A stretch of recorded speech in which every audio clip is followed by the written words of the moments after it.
Hi, this is your host, Mary Ayers, and I have with us today my co-host and co-producer, Leanna Fredrich. And we are going to look at the science behind EFT and what you must know about your brain. So, Leanna, can we start by just going over what we're going to cover in this interview? Absolutely. So we're going to cover the top two things you need to know about your brain, and why emotional freedom technique is a technique that can solve some of the biggest roadblocks to your success. And then we're also going to talk about the latest scientific findings about how EFT really works in the body. Oh, that's all great stuff. So let's begin with what's the first thing you need to know about your brain? Well, the first part of your brain that you really need to know about is a small part called the amygdala. And that part of your brain feels and registers emotion first.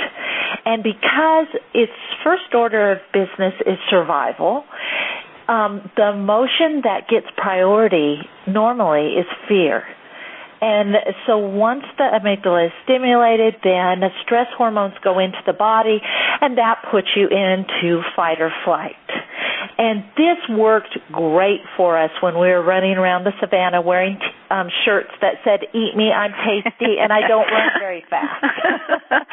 But it's really not so necessary to be on high alert constantly in our life now. But the fact is, most of us are. Now, there's two kinds of threats. There's the actual threat that we experience so much, our ancestors experienced, when you're actually getting chased by a lion. And then there's perceived threat, and that's when we're just thinking about what might happen. And that's where most of us live day in and day out now. The worry like, oh, I think there might be conflict at this meeting. Or what are people going to say if I raise my prices? Those are all perceived threats. They're not actually happening. The downside to that is that we can be under perceived threat constantly, all day long, because it's our thoughts, whereas actual threat, we're not. It happens or it doesn't happen, and then the stress goes down. So most of our amygdalas are stimulated a whole lot of the day. And when our amygdala gets activated and overstimulated, then the energy goes there and away from the prefrontal cortex, where reasoning and creative problem solving happens. And then it sends out stress hormones, including cortisol, and it floods the system and leaves us feeling in a real state of overwhelm and not being able to be creative. And so it is important that we learn to calm that part of our brain. So our thoughts can really create this hijacking of the amygdala, where all the blood then rushes to it, yes, and kind of leaves us a little with less resources. So how does EFT help then?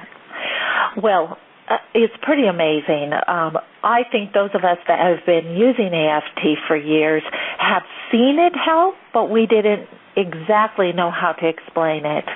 And the most recent study that's been done is on the effects of EFT on cortisol levels, our stress hormone.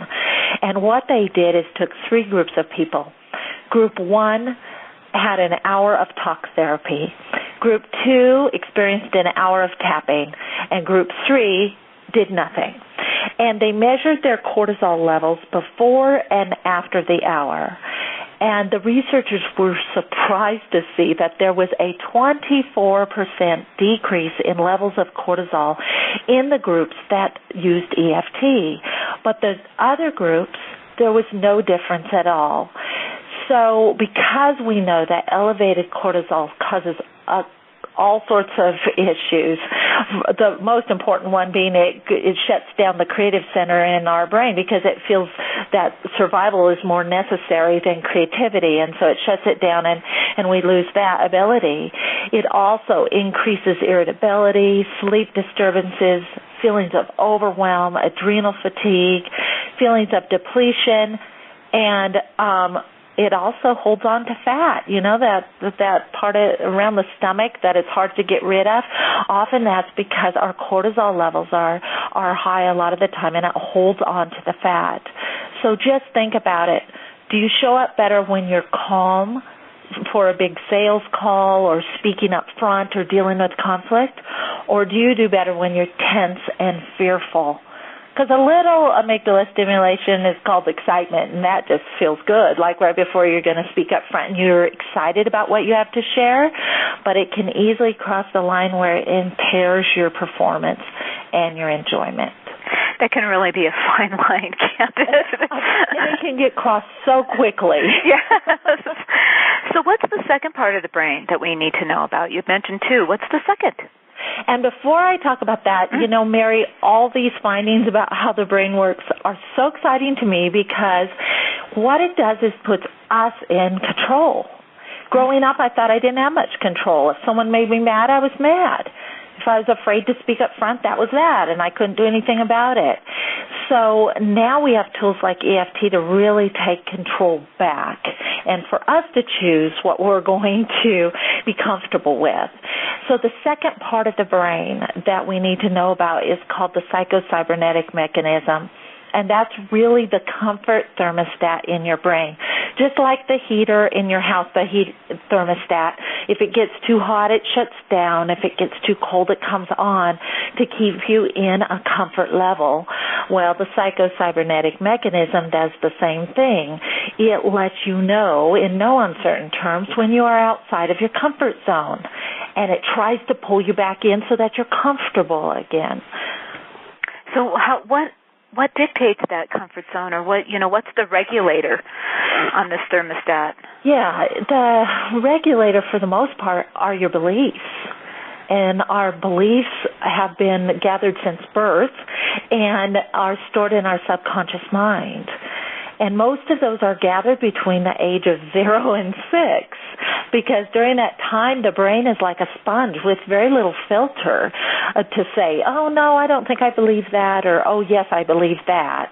It just takes in everything. Our brain waves travel in delta and theta ranges during those ages, and that's where hypnotherapists put us at, so that we're more suggestible.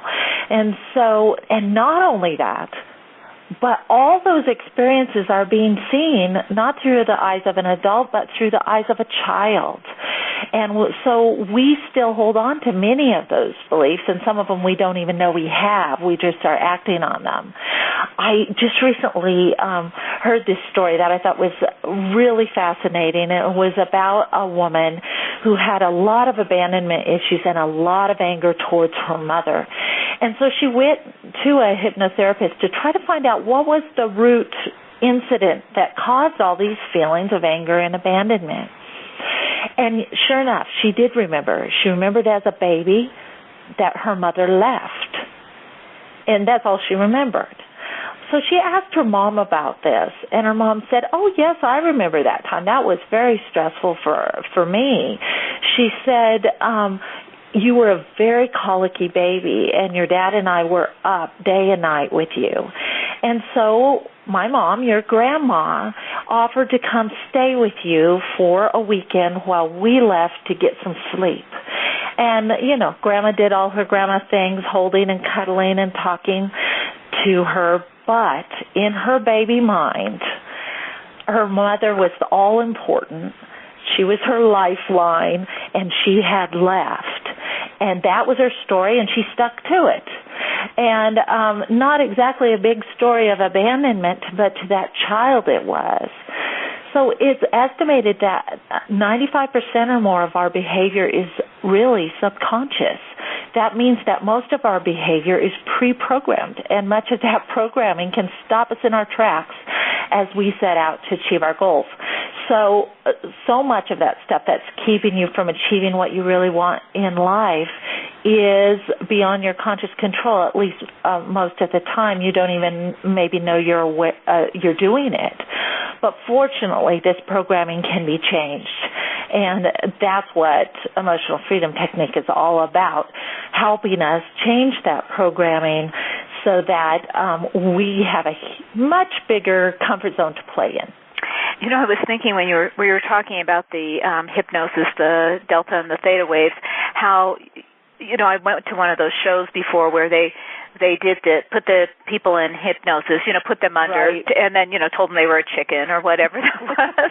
Because the thing I thought about is that when they woke them back up, they didn't remember that was the suggestion given to them until the cue happened. So, we were talking about how you're kind of in that hypnosis stage. You don't even know that you've taken something in until something, till the bell rings, and the next thing you're running around, clucking. So, right. So how can EFT help us expand these comfort zones then? Well, what EFT has been proven to do is calm the amygdala. And so when you think about these old experiences and beliefs, or when you have fear before you're going to do something today, it's not an old belief, it's right now. You're feeling those emotions right now. Then you can use EFT to calm that amygdala. And when our emotions are calm, then it allows that prefrontal cortex to take over, our thinking brain to take over, and we can now choose different thought patterns and make new neural pathways of our own choosing with our adult minds, and that will empower us to move forward. Because, you see, we remember what we have attached emotion to. And a little example of this, think about a very early memory, the most earliest memory you have. Can you remember an emotion attached to it? Most of us can. I know my very earliest memory, I think, was when I was probably about 3 years old, and I was playing with neighborhood kids outside with little teapots and little, kitchen things, toy kitchen things, and it had just rained and there was water coming down the gutter, and I remember I dropped a pot lid in there, and at that age, that gutter water looked like a river, and so I was running down trying to get the pot lid before it went down the gutter hole, and I didn't make it. I can still remember those feelings of loss and fear, too.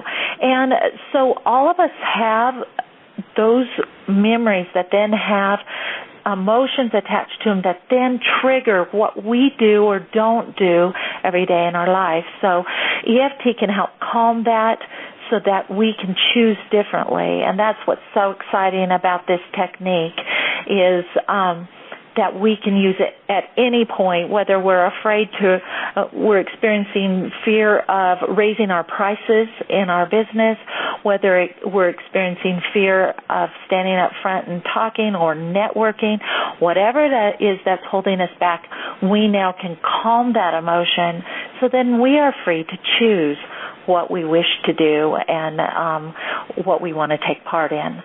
So EFT really gives us the freedom to choose powerful new beliefs that will support us in our personal lives and our business lives so that we can reach our goals with less struggle and more joy. And that's why Mary and I are really excited about bringing this intensive to you and this tool to you to use, because it certainly has helped in our lives.